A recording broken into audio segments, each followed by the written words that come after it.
bitaatiin nu ergaa isiniin jenna. Baarakallahu fiikum. Rabbiin umurii isin haa dheeressu, nuyis rabbi umurii nu haa dheeressu. Kanuman isinii dhaama jecha. Sheekha keenya waan sanuu dabarsaa jiranii dhageessaniitu sheekha keenya umurii isaan rabbiin nu haa dheeressu. Laafutu keenya mas dalu kana waggaa waggaatti yaa'an kanas immoo rabbiin kan barakaa rabbiin nu taasisu. Aanaa Begii akkuma beekamu bootaan kun bootaa Manba'ul jalqaba irratti maqaan kan koo Imaam Aboo naan jedhanii godinni keenya Jimmaa. Kaameraan gaafa jennu kaameraan baay'eedha. أنزلناها وفرضناها وأنزلنا فيها آيات بينات لعلكم تذكرون. Bakka itti ergaan kun isin ga'u maratti iyyuu nageenyi keenya isin haa ga'u. Egaa salaamtaa warra jannataa isiniin jedheen booda dhaamsa ustaaza keenyaatiif akkasuma dhaamsa uummata musliimaa biraan gaatuudhaaf arrasitti argameetan jira. Egaan akkuma beekamu godina Iluu Abbaa Booraa yookaan Buunoo Beddellee aanaa Cooraa Qumbaabeetti waggaa 30 dura markazni tahfiidul Quraanii as meetira 100 irratti dhaabate ture. Ajaa'ibsiin kan dhaabate nama muraasaan eegalee booda keessa bakka kanatti daasii wayii keessatti gartee naannoo waggaa 10 wayii duratti barsiisaa turanii har'a garuu alhamdulillahi waggaa 30ffaa isaa irratti bakka kana geenyee jirra. Majlisni kun yookaan immoo markazni nuur kun waggaa waggaatti yoo xiqqaatee darasoota haafistoota quraana rabbii gartee qomatti qabatanii 130 ol eebbisiiseeti baasaa biyyoota garaa garaa irraa asitti dhufanii.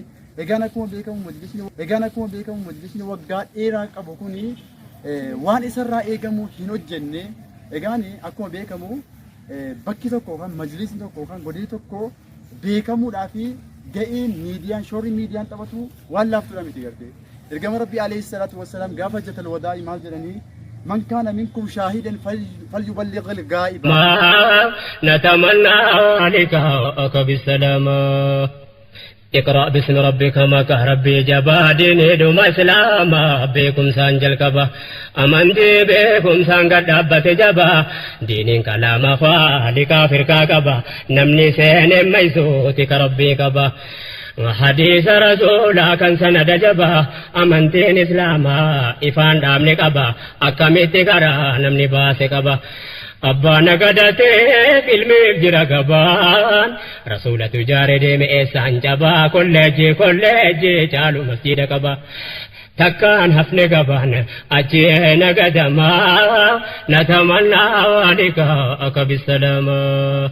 أنزلناها وفرضناها وأنزلنا فيها آيات بينات لعلكم تذكرون. شرور أنفسنا ومن سيئات أعمالنا من يهدي الله فلا مضل له ومن يضلل فلا هادي له وأشهد أن لا إله إلا الله وحده لا شريك له وأشهد أن محمدا عبده ورسوله. أما بعد بلا شك سننهم نيجي Rabbiin bilaa shakki nu isin hin uumne jedhe. Taphaaf isin hin uumne immoo jedhe.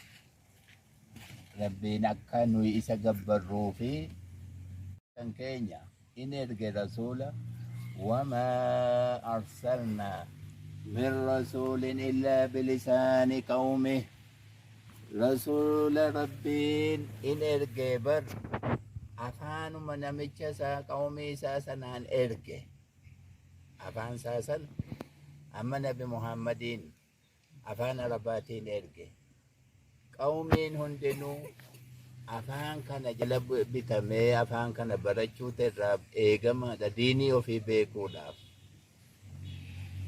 Akka immoo bara qawmii Arabaatti erge kanaan qawmii kana immoo hundasii إن كجلتن ربي وما أرسلنا من رسول إلا بلسان قومه ليبين لهم إفقدوا في داف نمو تقررت قد بوسيت ديني كرائت تسقبرا كنا barsiise rabbiin. Kanaafuu ummanni keenya hundinuu afaan arabaa baratee diinii rabbii barachuu wanni irraa eegamu. فيضل الله من يشاء ويهدي من يشاء.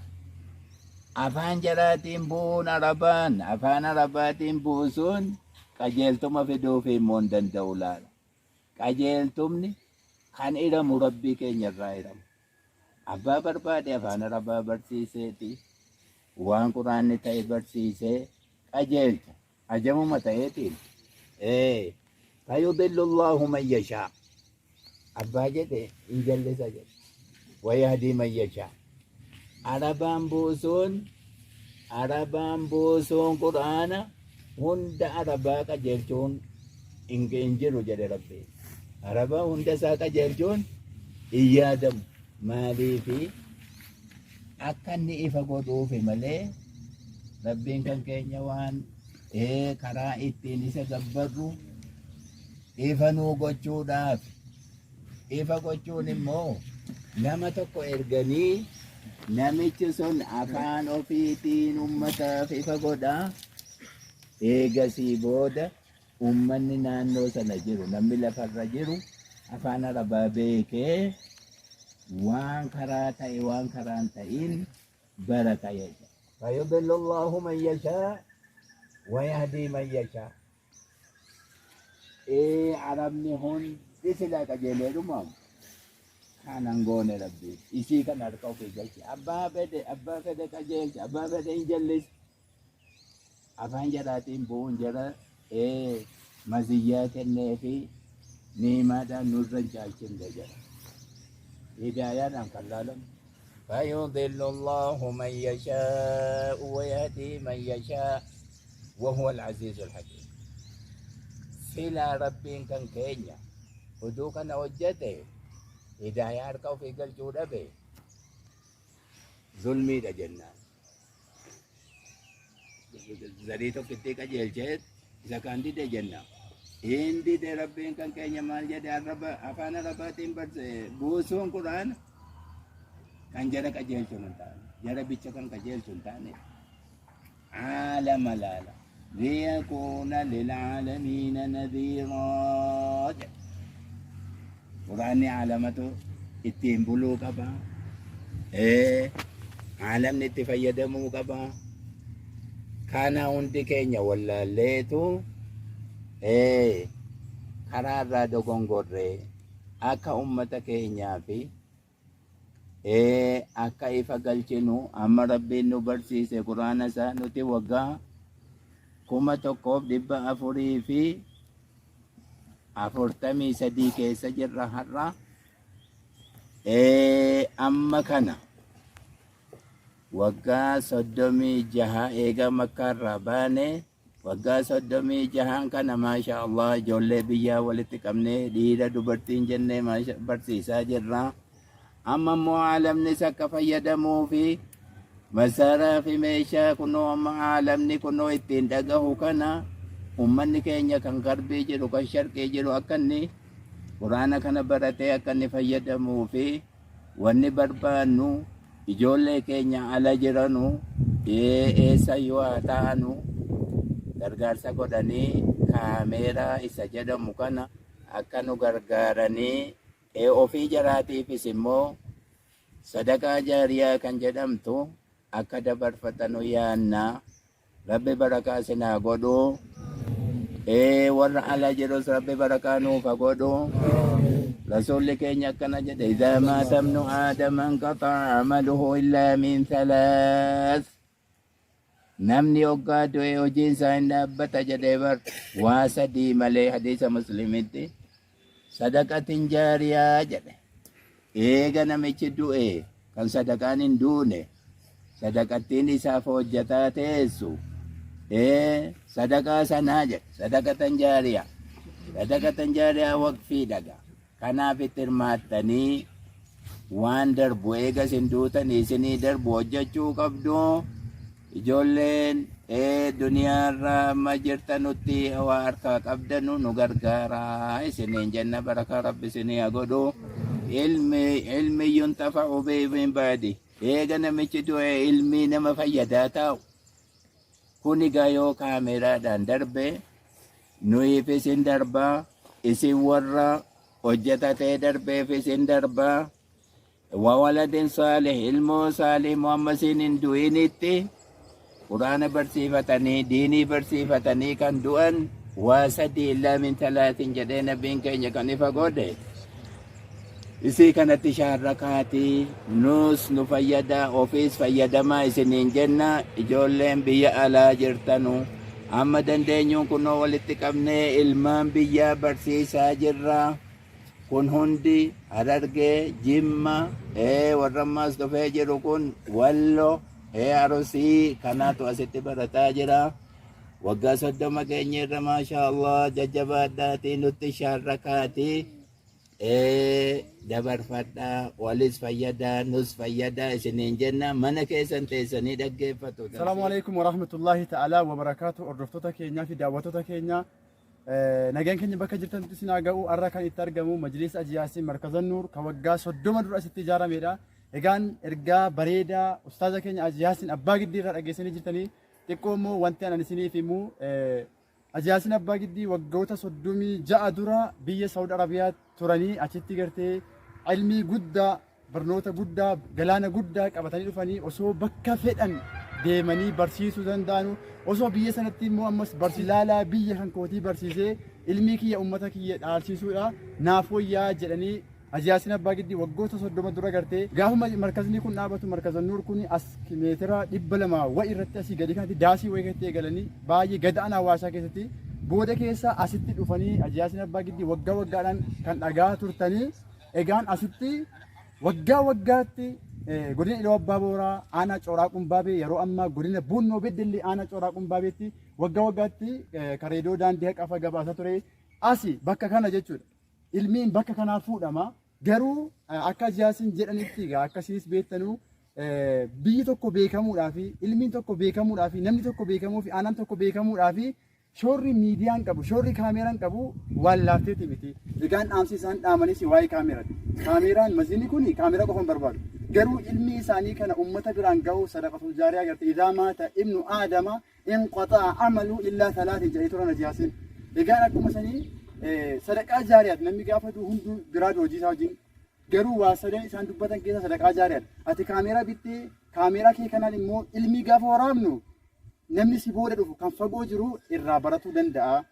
Namni gartee quraana affazuu barbaadu kan fagoo jiru edaanuu bakka kanatti tafsiiraaf quraana baratama jedhee rabbii umurii isaanii keessa barakaan fakaa'uu isaanii umurii dheeressu tafsiiran barsiisu quraana affasiisu waggaatti yoo xiqqaate xullaabota ilmi 130 eebbisiisanii asumatti shaadaa kennanii fi asumatti waraqaa ragaa kennamaafi kanaafuu ummata keenya akkuma ergaa isaanii dhageessan ustaazni kaameraa qofa miti kan barbaadanu istuudiyoo mutanaqqiidhaa socho'aas hin barbaadan jechuudha. Yogguu bakka tokko socho'anuu waan ilmi isaanii isaan barsiisanuu fi bakka isaan dubbatan hundatti ummata keenya booda dhufuu fi sagalee isaanii kana kaa'uu qabna. YouTube chaanelii miidiyaadhaafis immoo qulqullina olaanaa ta'een waraabne. Akkuma haasaamee darbe wanni nuti dabarsinu yoo rabbi fedhe majlisni kun waggaa dheeraa lakkaa'eera. Namoonni asitti baratanis bakka gurguddaa gahee kan jiru hin dhageenyas argineerras. Kanumaafuu waan inni ittiin booddeetti hafee jiru beekamee jiru.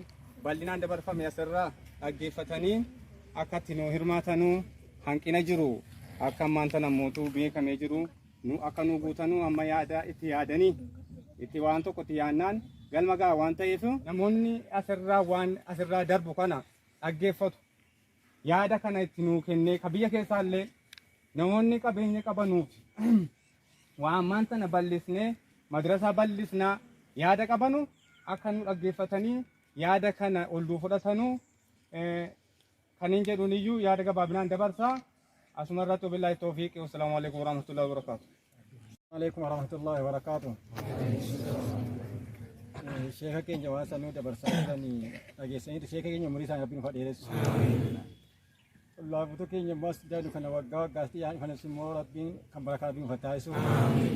Ijoolleen 130 eebbifama jechuun 130 miti kenna. kan marammaramee keessaa qulqullaa'ee ba'uutiyyuu 130 naqamanii kan asitti yaa'ee dhufu 500 ol 600 700 adeemaa akkaatiin qabadhaa isa kana. Waggaa 30 gidduu miidiyaan islaamaadhaa kamiyyuu kan dhufee bootaa kana nu ilaales hin jiru. Abu'anii faarra dhufee nu ilaaluu isaatiif hin galatoonfannaa al tokko naa galatoonfadha hundi keessan iyyuu. Kanaaf warri kaayyoon kan keenya tafsiira asirraa darbu kana miidiyaa islaamaa irratti miidiyaan islaamaa guutuun sagantaa nu baasee sagantaa sana irratti akka tafsiiras miidiyaa islaamaa irratti darbu barbaannaa miidiyaa kan immoo kaameeraa nu bitachuu barbaannaa kan irratti warri qabeenya qabu guutuun warra biyya Suudii duwwaattuu hin taane warri biyya keessaallee hundi isaa keessan iyyuu akka nu gargaaran waamichi waamu. Sheeka keenyas immoo akka nu beekamanii bootaan kun nu beekamee gargaarsa adda addaa alkhayriin akka dhufee bootaa kanas nu ilaalu kana kan gaafadhu. Assalaamu alaykum warahmatullahi wabarakatuh. Sheekni keenya maasha Allah tabarakallah saala lamaa irraa barsiisaa jira jechuudha. Dhiira sitti barataa dubartiin sitti barattee jechuudha. Dhiirri bakka fedhettuu ni barata garuu irra hamaan kan nama yaachisu dubartoota keenya kunoo ajnabii waan ta'aniif sharaa gurraacha kana gartee ijaaranii isii keessatti gartee girdoo godhanii barsiisaa jiranii. Egaan uummanni keenya dhaamsa kana qaama qalbii fudhatee waan kana hojiitti hiikuu barbaada. Hangaafii ani sheeka keenya gaafadhu yoo jiraate waa lama duwwaadha. Egaan miidiyaa islaamaatiifis waamicha godhanii miidiyaan islaamaa sheeka keenyaaf bakka kennuu qabanii kaayyoon sheeka keenyaas wanni isaan kaameeraatti barbaadanii miidiyaa tokkorraa gartee bakka qabatanii sagantaa dhaabbataa dabarsuudhaaf inshaallah nutis waan kanatti hojjetuudhaaf qophii hunda xumurree jirra. Egaan sheekni keenya gaaffii lama duwwaan gaafadhee sagantaa keenya goolaba. Assalaamu alaykum. Saudi Arabiyaatti kan quraana fazzanii jawaaza argattan sin. Saudi Arabiyaa soodumatu nu haffasiise makkaadhumatti haffasne eegasii Ibn Baz rahimahullah Abdallah ibn Abdul Aziz Ibn Baz biyya Somaalee dhaquu yaada jennaan tikeetii naa muranii ayyariidhaan biyya Somaalee deeme. Akka kanatti eegasii biyya Somaalee keessa turree waan tokko gaa'ee waa'ee waan quraanni dubbatu ahkaama isaa kana hojiirra oolchina jennee biyya sana dhayne eegasii booda nu mijaa'uu didee shari'aan achi keessattis baay'ee unkuramaa ta'ee biyya kanatti ol deebine waggaa 3 achi turree biyya Itoophiyaa kana dhufne. Maashaallah tabarakallah maalittiin barsiisinaa jettan sheekaa biyya kana gaafa dhuftan immoo uummanni akkamitti isin simatee bakka kana akka eedu isinii kenne bakkuma itti majlisa dhaabdan kana. Bakka kana gama inshaallah duraan kan itti jammarree masjid salaam jedhama. Akka kanatti warri gugurdaan achi keessatti caaroo baasanii haala inaaffaatiin taa'uuna dhowwanii qabsoonatti godhanii achirraa baanee kunoo gadi dhufnee asitti akka baqaatti hijiraadhaan dhufnee caaqaa kana keessa qubannee. Egaan dhumarratti gaaffii ani gaafadhu sheekni keenya akka dur dhagaa turetti kan isaan eebbisiisan dhiirota qofaadha. Amma immoo waggoon dhufu waan ajaa'ibaatiin argee nisaanis ni jiranii jarri kunoo waggaatti meeqafaa takriija gootanii meeqafaa baaftan isirraa eebbistanii. Duraan durba qaraasituu dhiiseen ture waggaa dheeraa durbii asitti waan nu waan hin malle bakki nu jirre caakkaa waan ta'eefi naamicha hudinnaan ammaree fi waggaa 2 eegan jammaree durba eegasii jarris mirga keenya dhiibdanii jedhanii warra durba natti iyyannaanan amma waggaa 2 eegan jammarsiisee durba amma gaa bootaa dhabnee bootaa irraa fageessinee silaa barsiifnu bootaan nu cinqee kanaaf egaa yoo bal'inni nu argame immoo jaraafis bal'inaan eebbisiifna barsiisuun isaa hin kajeelama.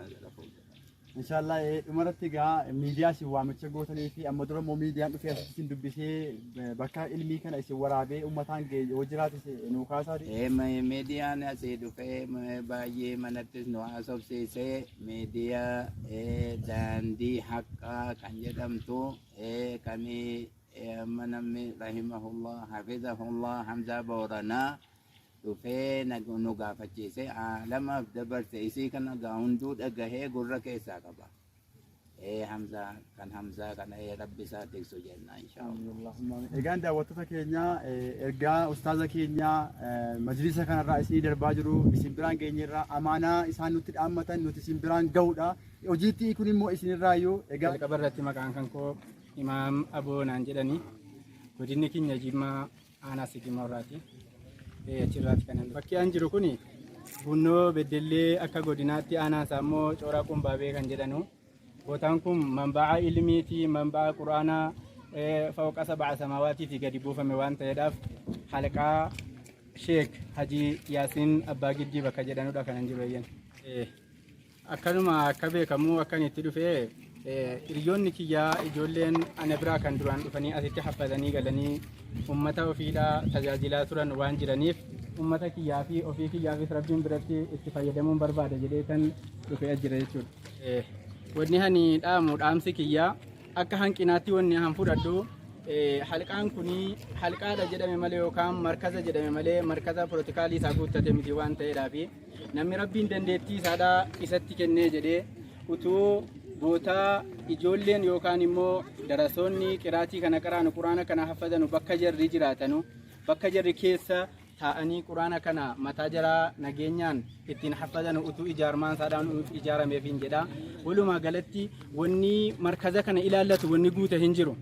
Ammuma tokko dandeettiidhuma rabbiitiin isaanis tattaaffii isaaniitiin saabii isaaniitiin deemaa jira malee wanni isaaf guute hin jiru waan ta'eedhaaf namni qabeenya rabbitti kennee jedhe utuu waan danda'amu as keessatti waa hojjetee fi bootaa jireenyaa wanta adda addaa tokko utuu guutee fi gaariidhaan jedha. Ani bootaan dhufee Wallagga Lixaa aanaa Begii akkuma beekamu bootaan kun bootaa manba'ul Qur'aan jennaaniin dhufee burqaa quraanaati jedhanii akkuma beekamu miidiyaa irratti isaan jedhanii kana natamanna liqaa'aka bisalaama اقرأ باسم ربك ما كهربي جبا ديني دوم إسلاما بكم سانجل كبا أمنتي بكم سانجل دبت جبا دين كلام فالك فرقا كبا نمني سين ميسوتك ربي كبا حديث رسولا كان سند جبا أمنتين إسلاما إفان دامني كبا أكمتي كرا نمني باسي كبا أبانا قدتي فيلمي بجرى قبان رسولة جاري ديمي إيسان جبا كوليجي جالو مسجد قبا